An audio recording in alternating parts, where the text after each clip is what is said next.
है सैम नाम के एक बंदे से जो ट्रेन में सफर कर रहा होता है। उसकी जिंदगी बिल्कुल भी ठीक नहीं चल रही होती। हर मोड़ पर उसे परेशानी का सामना करना पड़ता है। पता चलता है कि वो एक सुनसान रेगिस्तान जैसे शहर जा रहा है जहाँ उसे नई नौकरी शुरू करनी है। ट्रेन में वो अकेला बैठ के खाना खा रहा होता है और उसके सामने एक औरत बैठी होती है, साथ उसका बच्चा भी होता है। सैम उसके हालात देख के अपना खाना उसे दे देता है। अब जब वो स्टेशन पर उतरता है तो पूरी जगह खाली होती है। हालांकि कंपनी ने कहा था कि रिक नाम का एक बंदा होगा जो उसे लेने आएगा। सैम इधर उधर देखता है, फिर उसे कमरे में एक आदमी दिखाई देता है। सैम उससे बात करने की कोशिश करता है पर वो बंदा उसे इग्नोर कर देता है। सैम उससे पूछता है बाथरूम कहाँ है, तो वो बंदा बस इशारे से बता देता है। सैम को उस पर गुस्सा आता है पर वो चुप रहता है और वॉशरूम चला जाता है। फारिग होने के बाद बाहर से एक आदमी की आवाज आती है, जल्दी निकलो भाई, यहाँ पानी भी पैसों का है। असल में यही वो रिक है जो सैम को कंपनी तक पहुँचाने वाला है। सैम कहता है हो गया भाई, बस निकल रहा हूँ। अब दोनों गाड़ी में बैठते हैं और कंपनी की तरफ रवाना होते हैं। रास्ते में रिक बोलता है तुझे $300 देने होंगे ट्रैवल के। सैम चौंक के कहता है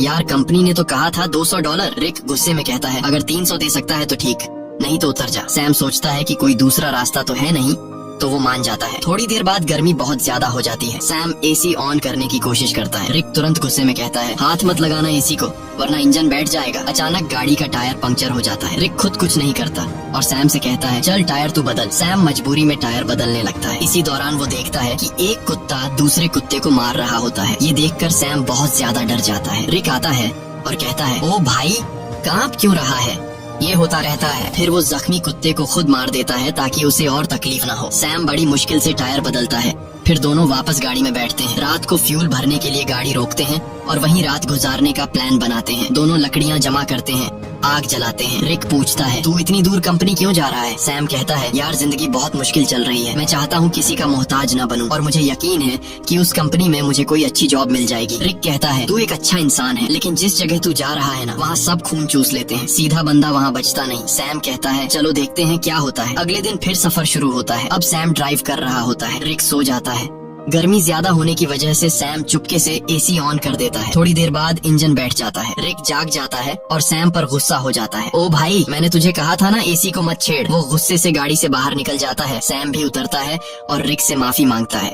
रिक को और गुस्सा चढ़ जाता है, बोलता है चुप कर, तेरी आवाज ना सुनूं। इसके बाद सैम पेशाब करने जाता है। थोड़ा दूर जाकर वो एक चमकता हुआ पत्थर देखता है। करीब जाकर जब वो गौर से देखता है तो पता चलता है कि ये तो खालिस सोना है। वो फौरन रिक को बुलाता है, ओए इधर आ, चेक कर, कहीं मैं सपना तो नहीं देख रहा। रिक जैसे ही देखता है शॉक हो जाता है। वो लाइटर निकालता है, आग जलाकर चट्टान पर रखता है, बोलता है अगर काला हुआ तो नॉर्मल पत्थर वरना खालिस सोना। चट्टान जैसी की तैसी रहती है, मतलब सोना कंफर्म। अब दोनों सामान निकालते हैं, गड्ढा खोदने लगते हैं ताकि सोना निकाल सके। पूरी ताकत लगाते हैं लेकिन चट्टान हिलती भी नहीं। रिक रस्सी की मदद से सोने को गाड़ी से बांधने की कोशिश करता है ताकि खींच सके, लेकिन रस्सी टूट जाती है क्योंकि सोना भारी होता है। इसके बाद दोनों लगे रहते हैं, सारा दिन खुदाई करते हैं। अब सूरज डूबने लगता है। रिक कहता है जल्दी से लकड़ियां जमा कर क्योंकि जंगली कुत्ते आसपास घूम रहे हैं, रात को हमें काट लेंगे। अगर हम आग जला लें तो वो डर के भाग जाएंगे। दोनों लकड़ियां जमा करते हैं, आग जलाते हैं, खुशी में गाने बजाने और नाचने लगते हैं। रिक सैम को गले लगाकर कहता है तुझे मैं फुल एसी वाली कार दिलाऊंगा। रात को वो लोग बैठकर प्लान बनाते हैं। रिक कहता है ये सोने की चट्टान बहुत बड़ी है, अगर हम महीनों भी खुदाई करते रहें तब भी इसे नहीं निकाल पाएंगे। इसलिए अब एक आदमी यहाँ चट्टान के पास रहेगा और दूसरा जाकर खुदाई की मशीन लेकर आएगा। सैम कहता है भाई तू जाकर ले आ, मैं चट्टान का ध्यान रखूंगा। रिक कहता है नहीं भाई तू जा, मैं चट्टान के पास बैठूंगा। ये रेगिस्तान है, हर तरफ जंगली जानवर हैं, तू ये बर्दाश्त नहीं कर पाएगा। सैम कहता है कोई बात नहीं, तू मेरी टेंशन मत ले, मैं सरवाइव कर लूंगा। तू वैसे भी चोर है, हो सकता है तू सोना लेकर भाग जाए, तुझ पे कैसे भरोसा करूं। रिक कहता है ठीक है भाई, मैं जाता हूँ, तू सोने का ध्यान रखना। अगले दिन वो लोग राशन बांटते हैं। रिक सैम को एक सैटेलाइट फोन देता है ताकि दोनों आपस में कांटेक्ट में रहे। रिक कहता है मेरे एक दोस्त के पास खुदाई की मशीन है, वही लाऊंगा, बस दुआ कर गाड़ी रास्ते में खराब ना हो, मुझे वापस आने में 5 दिन लग सकते हैं। और फिर वह चला जाता है। सैम सोने पर मिट्टी डाल देता है ताकि अगर कोई इधर से गुजरे तो सोने को देख न सके। वो एक छोटा सा टेंट भी लगा लेता है चट्टान के पास और अपना सारा सामान उसके अंदर रख देता है। सूरज डूबने से पहले वो लकड़ियां इकट्ठा करता है ताकि रात को आग जला सके। रात को वो आग जलाकर बैठ जाता है, खाने में से थोड़ा सा खाता है और बाकी रख देता है। अचानक उसे जंगली कुत्तों की आवाजें सुनाई देती हैं और उसे एहसास होता है कि अकेले होने की वजह से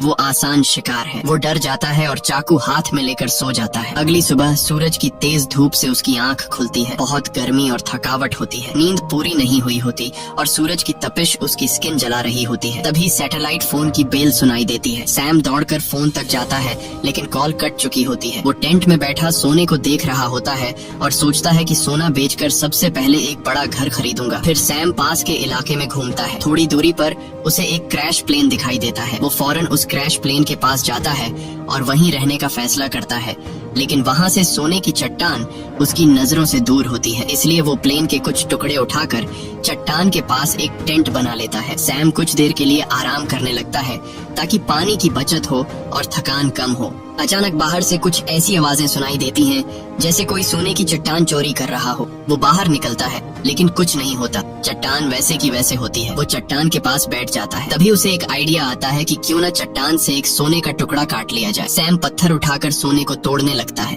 और वो सोने का एक बड़ा सा टुकड़ा तोड़ने में कामयाब हो जाता है और उस पर से मिट्टी साफ कर अपने पास रख लेता है। इसी दौरान रिक की कॉल आती है। सैम बोलता है, ओ भाई तू है कहाँ? सूरज ने मेरा हाल बुरा कर दिया है। रिक कहता है, यार इंजन खराब हो गया है, थोड़ा लेट हो जाऊंगा। सैम कहता है, जल्दी कर, प्यास से मर जाऊंगा। रिक कहता है, मुझे आने में थोड़े दिन और लगेंगे, और फोन काट देता है। रात को सैम आग के सामने बैठा होता है तो कुत्ते चारों तरफ से आवाजें निकालने लगते हैं। सैम को डर लगता है कि कहीं सब कुत्ते एक साथ हमला न कर दें। वो हाथ में जलती हुई लकड़ी पकड़ लेता है ताकि कुत्ते भाग जाएं। वो रात भर कुत्तों के डर से जागा रहता है। सुबह होती है, वो सोना चाहता है लेकिन सूरज ने उसकी खाल जला दी होती है। दर्द से वो सो नहीं पाता। वो पानी पीने जाता है लेकिन पानी भी बहुत कम बचा होता है। इतने में वो देखता है कि एक सांप उसकी तरफ आ रहा है। वो उसे मारने की कोशिश करता है ताकि खा सके, क्योंकि खाना भी लगभग खत्म हो चुका होता है। लेकिन सांप को मारते वक्त पानी की बोतल गिर जाती है और बस थोड़ा सा पानी बचता है। फिर वो दोबारा प्लेन वाले एरिया में जाता है, उम्मीद करता है कि शायद कुछ खाने पीने को मिल जाए। तभी वो देखता है कि दूर से एक इंसान आ रहा है। वो फौरन अंदर जाकर प्लेन में छुप जाता है, लेकिन वो इंसान प्लेन के पास आ जाता है